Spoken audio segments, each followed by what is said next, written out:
How to publish a website using Squarespace. Hi guys, welcome back. Today I'm going to be showing you how to publish a website using Squarespace. So let's get started. First, what you have to do is you will simply open up your Squarespace website and you have created your website and now you want to publish it. It's really easy to do. What you have to do is simply go to your settings right here.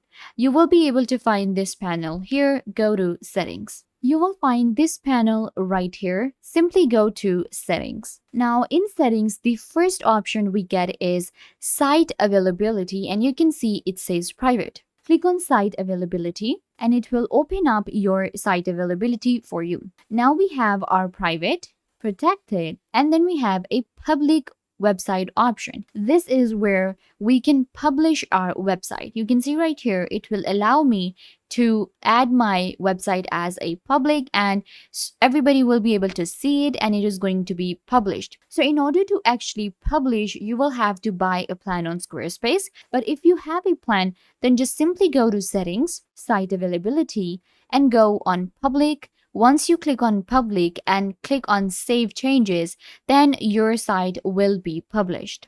I hope that I was a big help. Don't forget to give this video a big thumbs up and subscribe to the YouTube channel.